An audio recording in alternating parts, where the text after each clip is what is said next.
Aloha, namaste. This is Alexis Rada Home, and I'm here with our new moon report for this new moon coming up.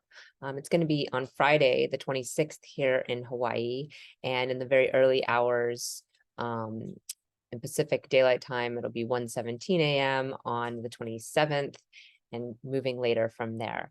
So this is a new moon in sidereal Leo in the star of Magha. And Magha is the part of Leo where we are receiving the information, the wisdom, the practices, the traditions and rituals of our ancestors. It's ruled by the Pitris, who are said to be the ancestors of mankind.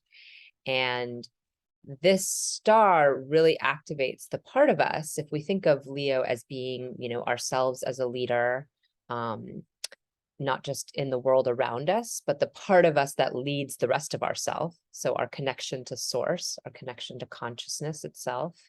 Also, people who play really strong leadership roles in the world, such as, bosses or leaders of countries, presidents, prime ministers, whatever that looks like. And the government as a whole is part of Leo. And in Magha, it's the part where we are receiving this download from the past, from the predecessors, the people who've walked that path before us. And we're allowing all that wisdom, all those traditions, all those rituals, everything that made up, that particular time period or the collective of our ancestral lineages, time periods, and we're allowing them to come forth into the future. And not because we're going to replicate every single one of those things, because obviously time and discernment will determine, what aspects of the past need to be left there. But because we want to bring in the parts of value, and we recognize that in traditions, in rituals, in old ways of doing things that were preserved by a group of people, there's a reason for those things. There was a reason why things were chosen to be the way they were.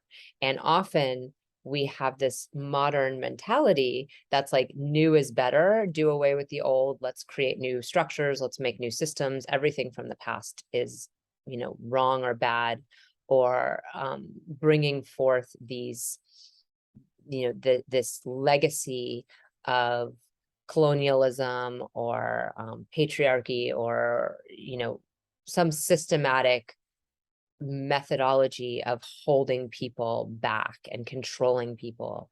And so we think, like, do away with the old, why would we want that? But then if we look at it from a different perspective, particularly it's easy to look at this from perspectives of lineages other than your own. So if you're experiencing a different culture, a different religion, or a different group than the one that you're actually born into, it can be easier to see sometimes the vast amount of wisdom that is held in the past. That some of the old traditions and old ways of doing things were actually, medicine in disguise, like maybe certain cooking techniques used in countries that have long histories. United States is not a country that has a long history, right? It's a melting pot of different people's cultures overlaid over a native culture that was basically destroyed. So, and really within that native culture, there was subcultures. So it's not a good place to look for something like this. But if you look at really any other country, there's a huge lineage of cooking.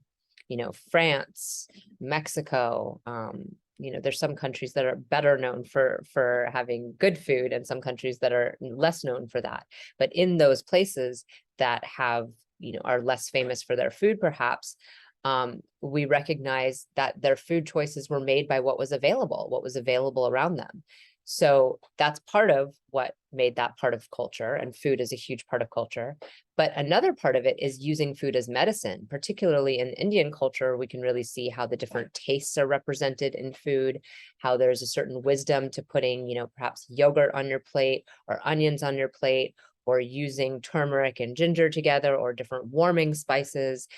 There might be a reason for this in terms of keeping people healthy, in terms of keeping people balanced in their doshas and their different, elemental qualities.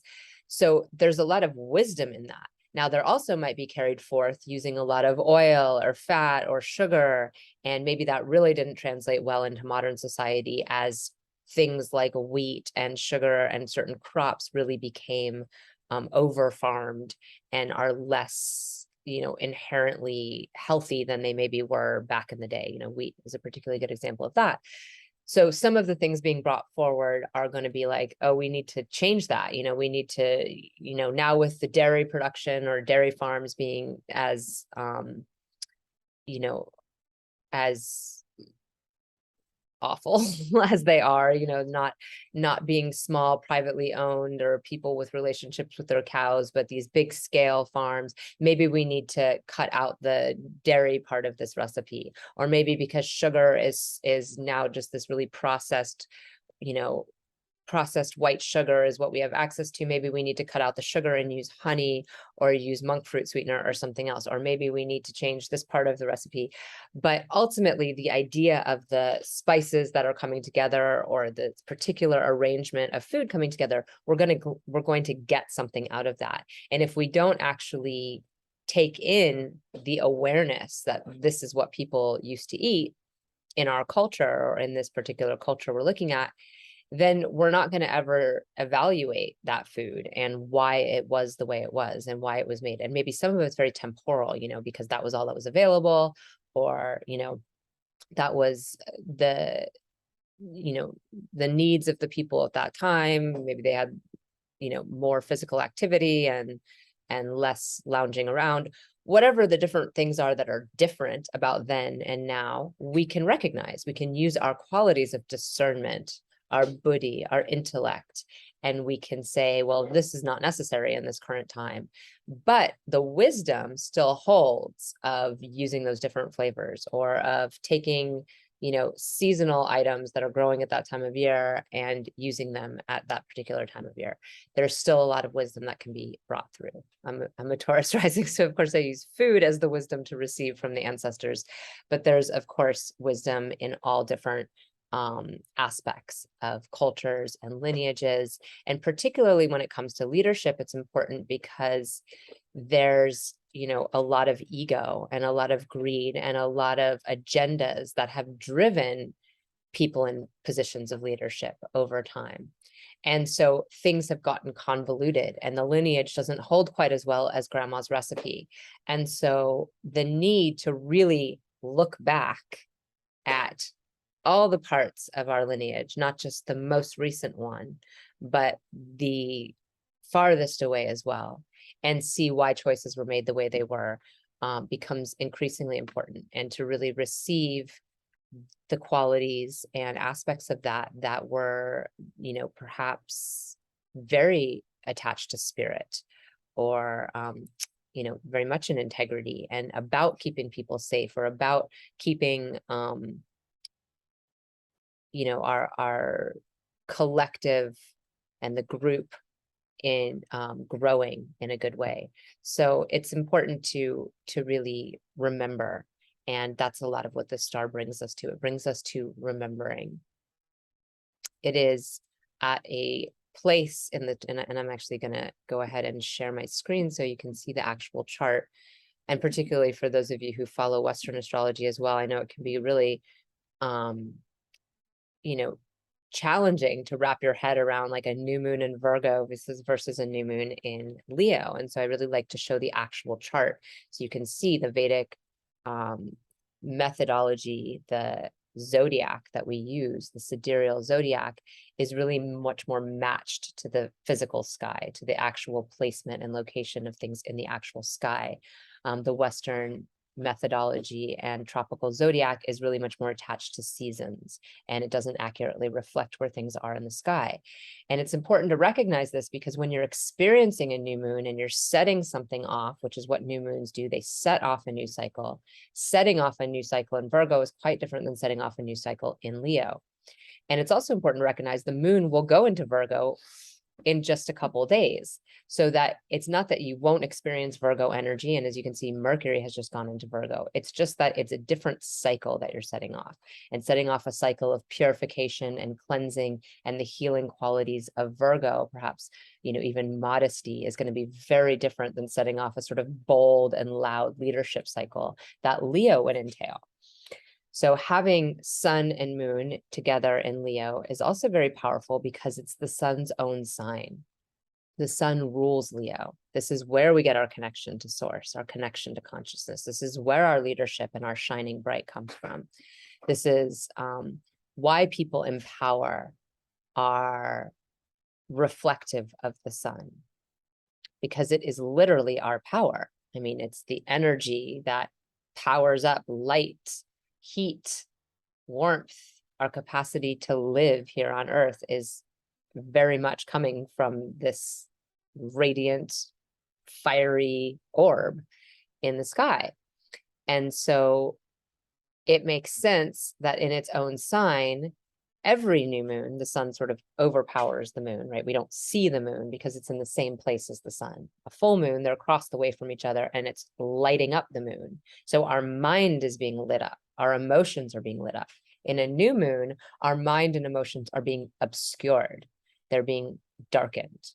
They're being erased in a way so that we might, well, not erased, but folded into consciousness itself, which is why new moons are such an amazing time to meditate. They're a time, especially leading up to the new moon, so the darkest period right before the moon and sun actually come together. So it's 10:17 p.m. Hawaii time, in the hours leading up to that 10 p.m. on Friday the 26th is the most meditative time. Really the day before is considered to be Shivaratri, the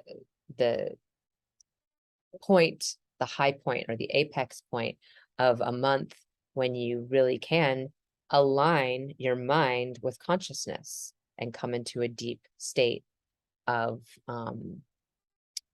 realization or awareness, self-awareness, mind awareness.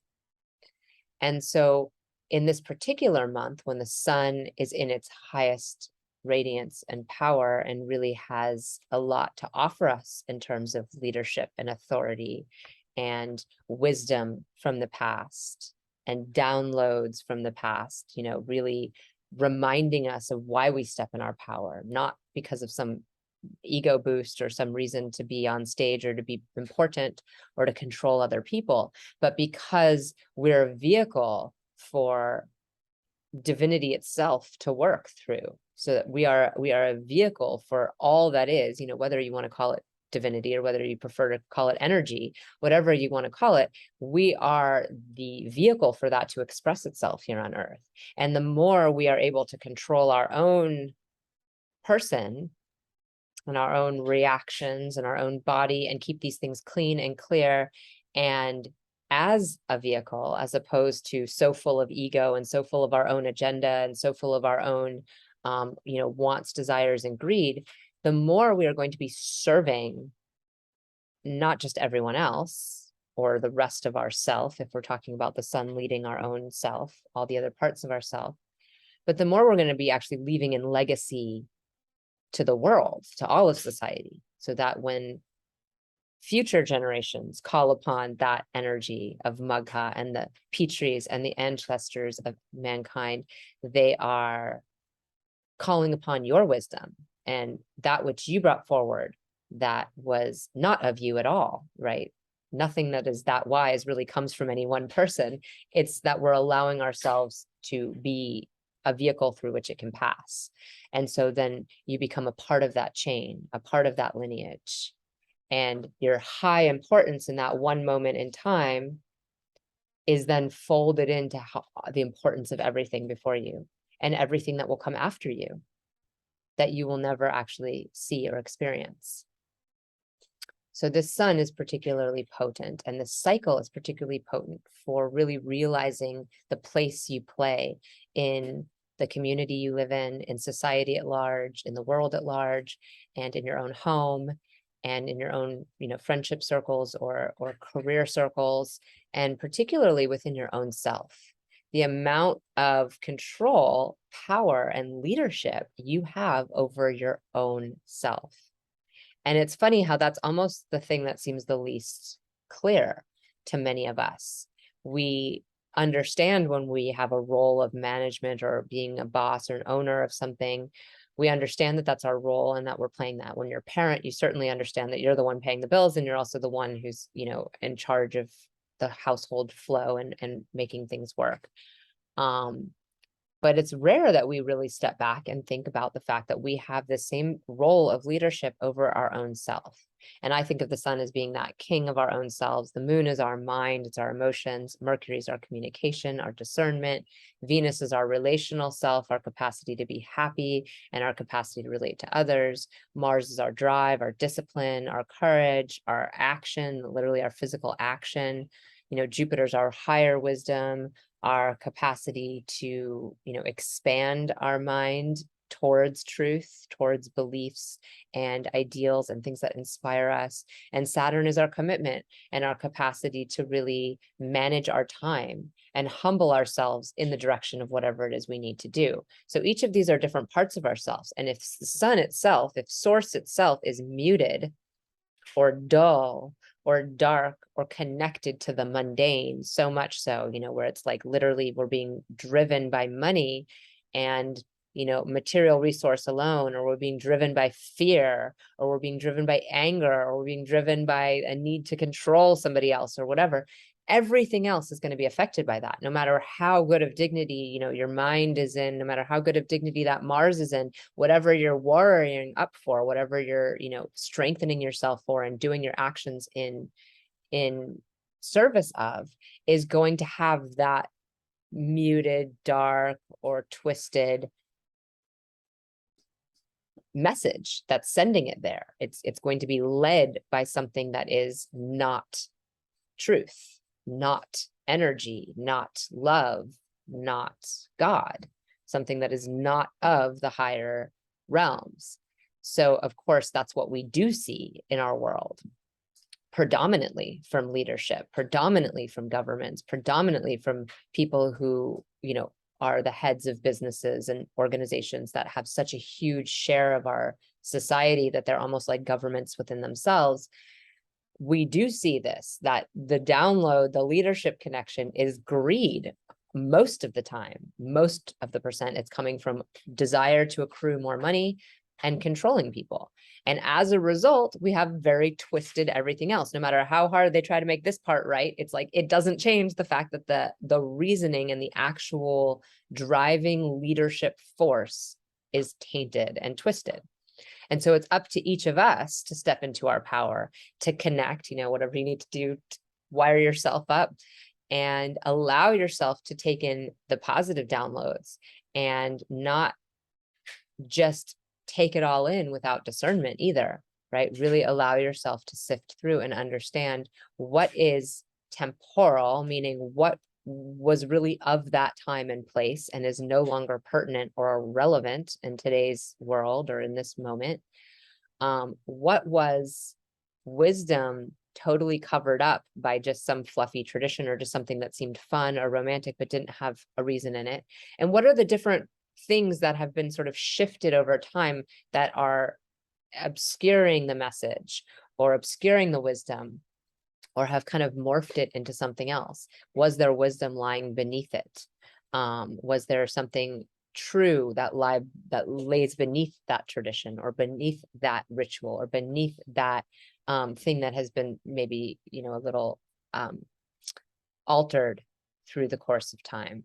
And as our own kings and queens and power holders and power keepers in this world, how can we move forward with more truth and more integrity and more connection to source, whatever that source looks like for you, so that you are contributing to a positive legacy moving forward, and not just one that is based on all these untruths around you? So it's a very powerful new moon in many ways.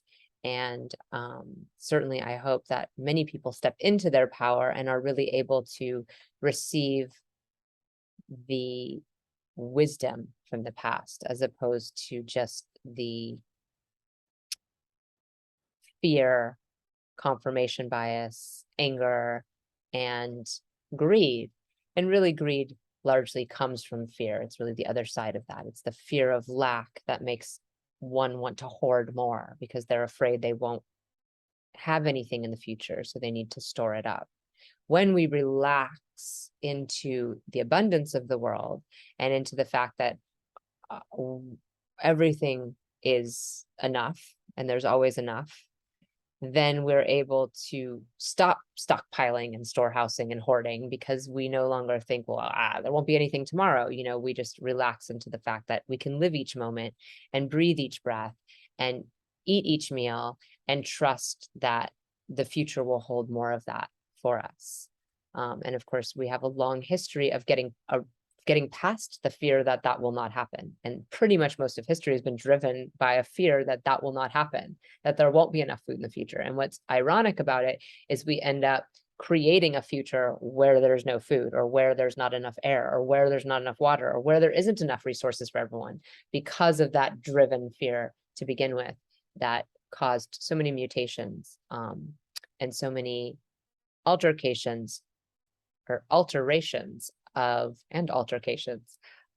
the lineage, the line, and the reason why things were the way they were. So great time to drop into truth.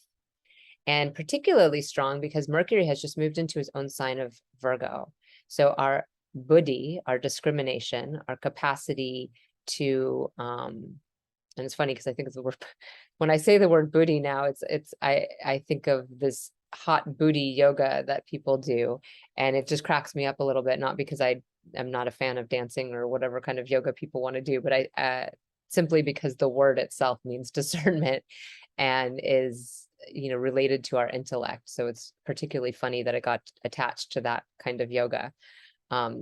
Somebody's discernment was not on point that day when they determined that. But anyway, the qualities of discernment, the qualities of communication, the capacity to take in information and really navigate through it and sort it out, like true, false.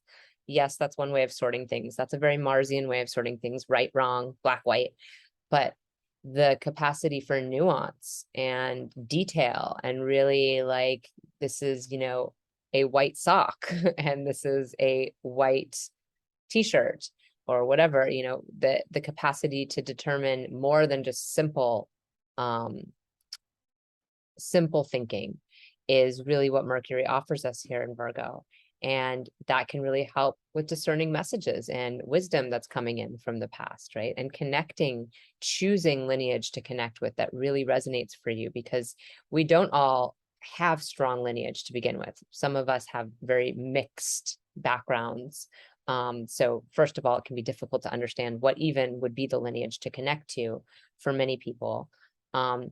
Furthermore, you might not have much relationship with your own lineage. You might not have a lot of relationship with the world in which your ancestors were raised. It can be very powerful and potent to tune into your actual ancestral lineage.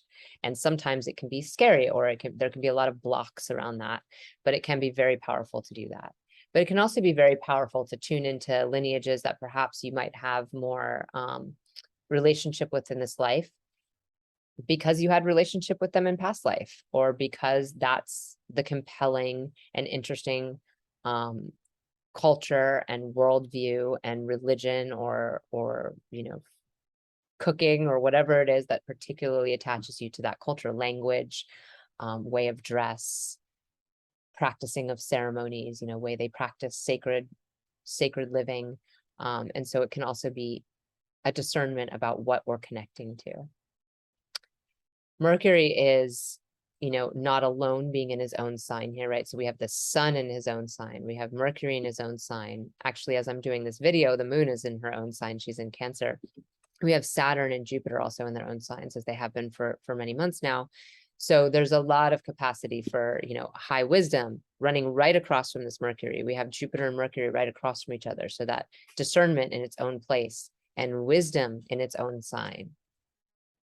Both of them the feminine aspects of their sign. Jupiter's in the feminine quality of himself. Pisces, the watery emotional realm, where we're really able to blur the lines right across from where we're drawing lines, where we're creating categories, where we're creating delineation, but doing it with power and intelligence, with the very part of ourselves that's supposed to do that, the mind. Just like the part of us that's supposed to do this is the wisdom and the connection to teachings and teachers and even children.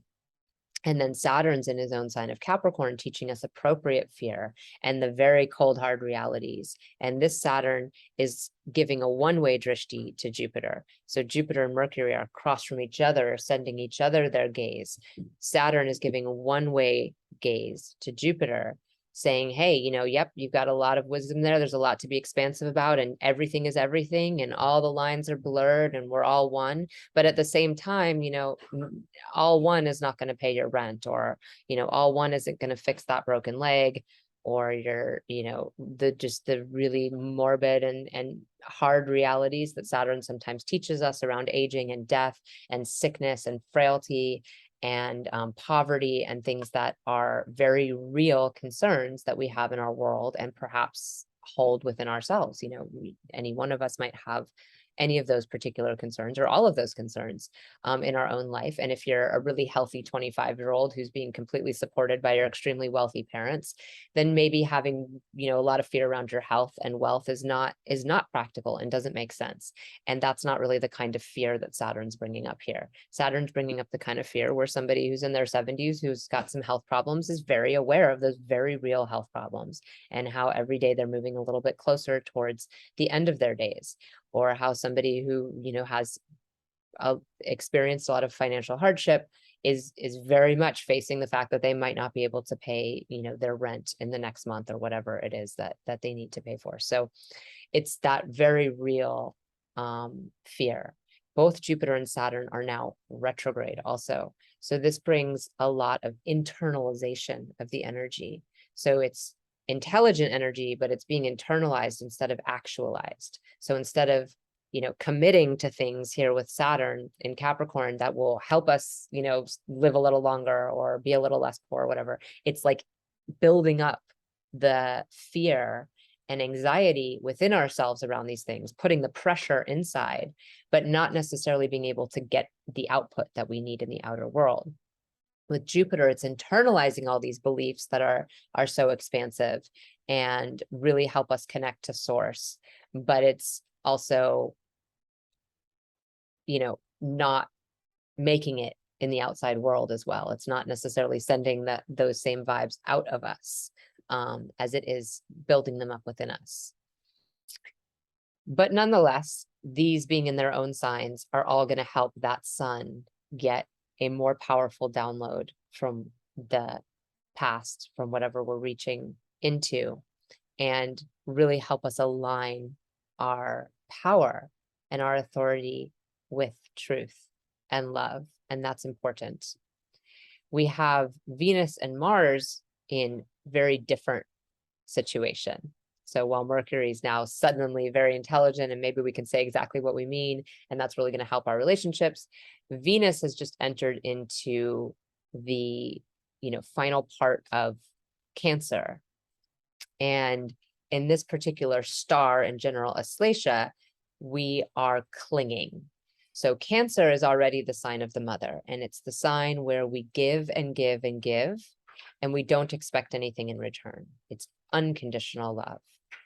Venus is the planet of conditional love, the love we want to give and then also receive, the happiness that comes when we exchange with others. And it's the kind of love and the kind of exchange that occurs between two adult people or two people of the same status and age that both have mutual needs on the table and both have say over those mutual needs, right? One is not the boss who decides everything, and the other one is like this employee who really it doesn't matter what they think because their way isn't going to matter. It's when there's an evenness enough about it where both people have to compromise somehow or bring something to the table or decide how to navigate that energy. It's not just clear that one person gets to decide, like with a parent and a child or with a boss and an employee. That other, the parent or the boss gets to decide every time they decide, right? They're the final call.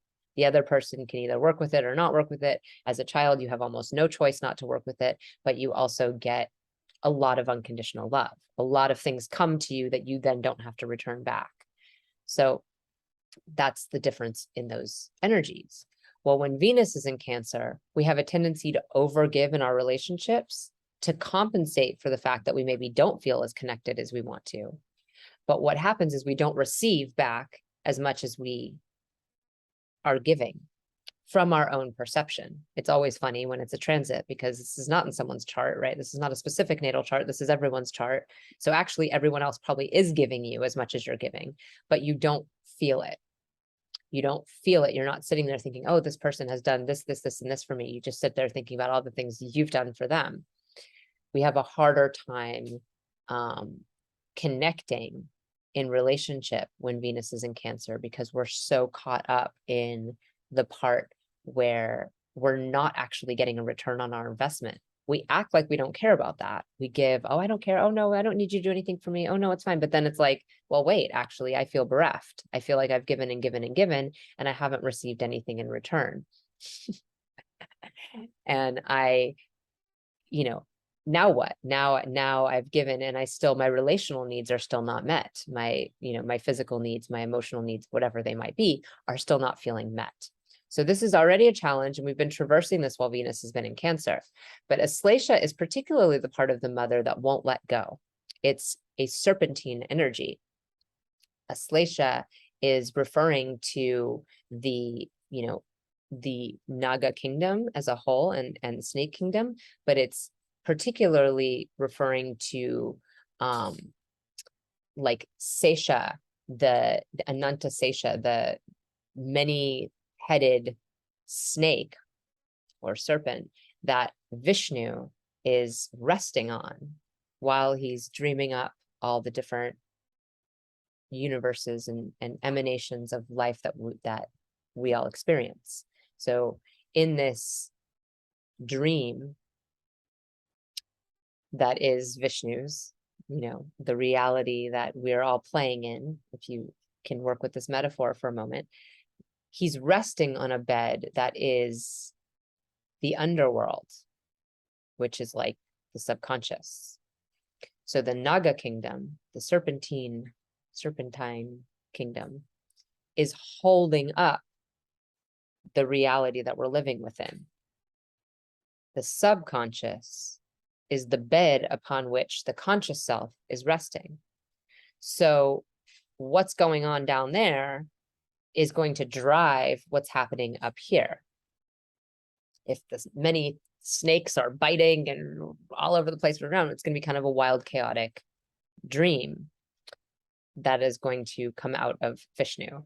If the snakes are peaceful and calm and creating shelter, and then there's a nice peaceful environment in which to come forth, then it will be coming from a place of more peace and more calm.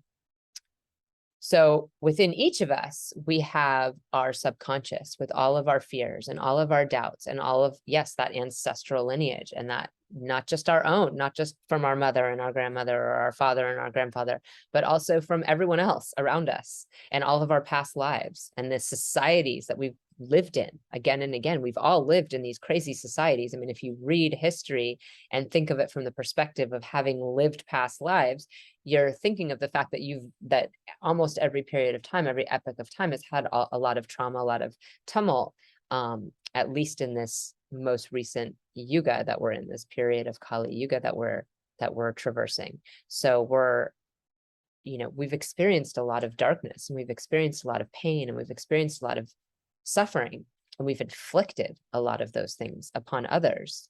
And so as a result, we have that informing our conscious mind, our capacity to, make the different choices that we're making. And when we bring it to Venus, it's the capacity to make the relational choices we're making.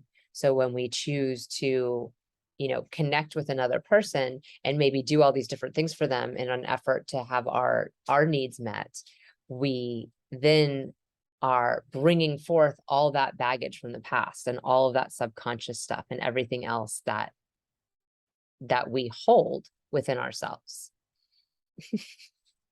including our little people. Can I finish this, kiddo?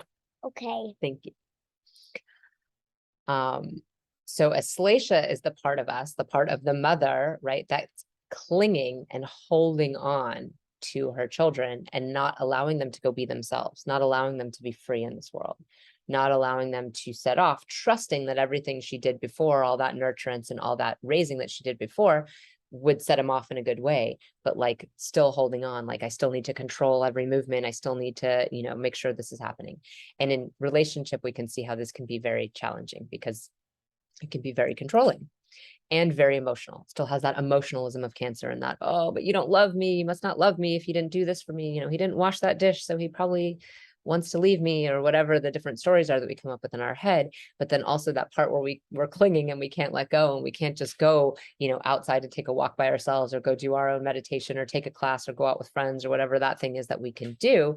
We like get stuck in it and wrapped in it and are so held by the subconscious, it's gripping on us like a snake, that we're unable to even make conscious choices, even when our other parts know that that's the right choice to make. Even if it's like pretty clear to us, I should probably take a break right now, go do something else, walk outside, and not continue to engage in the situation that's just getting worse.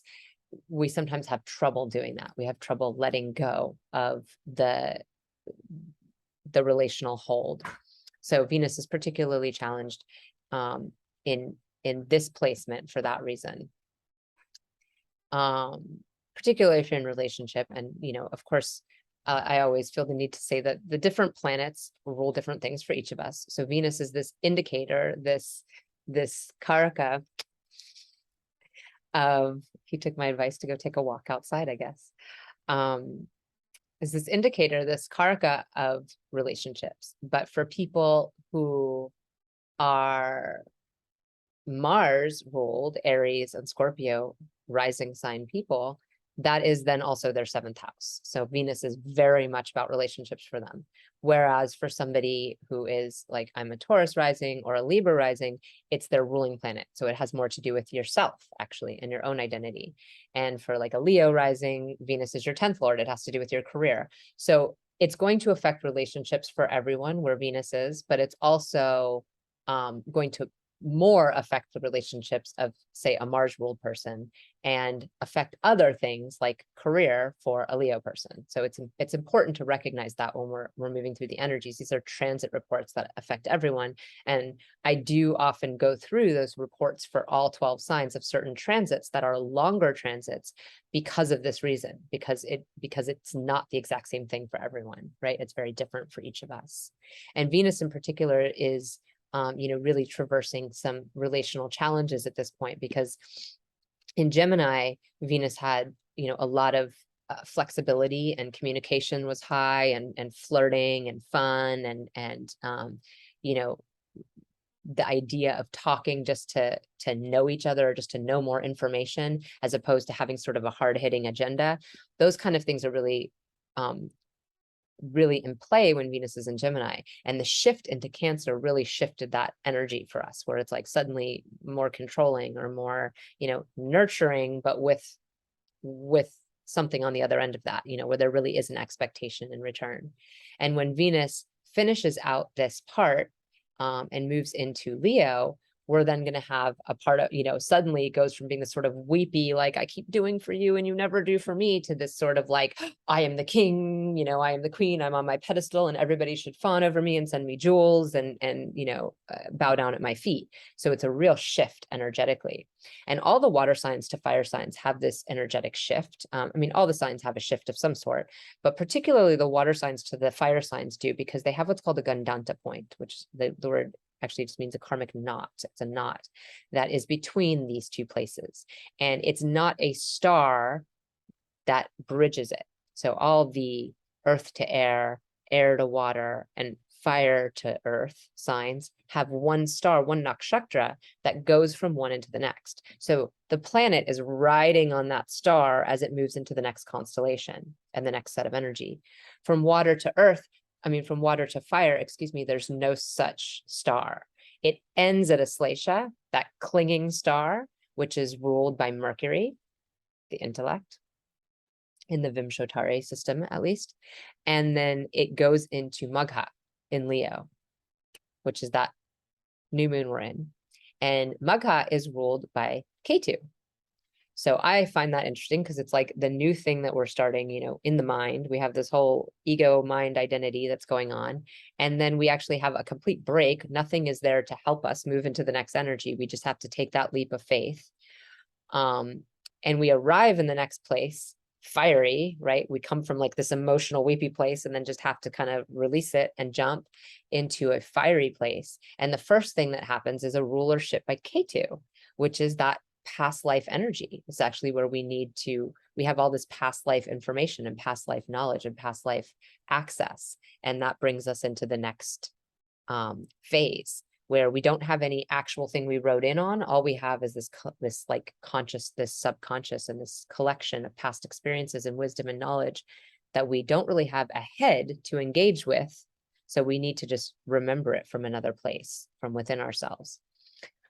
So Venus will be jumping this Gandanta point, coming out of Cancer and moving into Leo. And we'll feel that shock. We'll feel that sudden shock of like, I'm not so weepy anymore. Now I feel like I need to command and demand from, now I was just giving so much like a maidservant, and now I want everyone to give me, and I want to be treated like a king. And so that's an energetic shift for sure.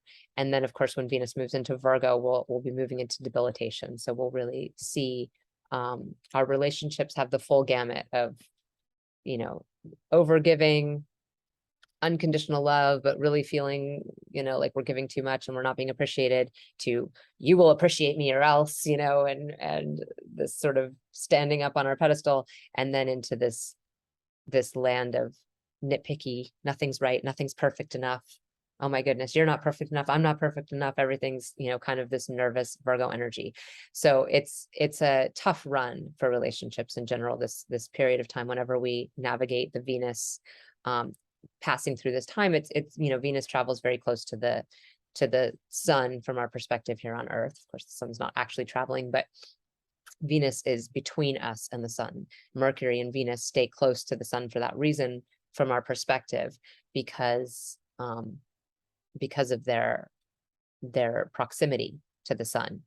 So those same months that the sun is traversing Cancer, Leo, and Virgo, also Venus is passing through that. So this time of year is the time that is a shift for relationships, and